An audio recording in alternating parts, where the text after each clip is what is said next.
Competition. ఒక job వెతకాలన్నా, business establish చేద్దామన్నా పిచ్చ కాంపిటీషన్. ఓకే. ఒక 100 మంది ఉన్నారు జాబ్ సెర్చింగ్‌కి వచ్చారు.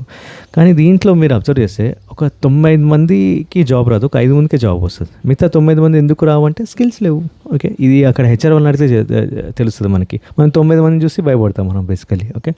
సో, అలా బిజినెస్ చేసే వాళ్ళు కూడా అందరూ వేస్ట్, ఈ బిజినెస్ పెడదాం అనుకుంటే ఇది వర్కౌట్ అవ్వదు అంటారు. బట్ ఆ వర్కౌట్ ఎందుకు అవ్వదంటే వాళ్ళకి పెయిన్ఫుల్ ఏదైతే ఉంటుందో కొన్ని రోజులు లాసెస్ కానీ భరించే అంత ఇది ఉండదన్నమాట బేసికలీ. భరించలేరు, అందుకే ఎగ్జిట్ అయిపోతారు తొందరగా. ఓకే.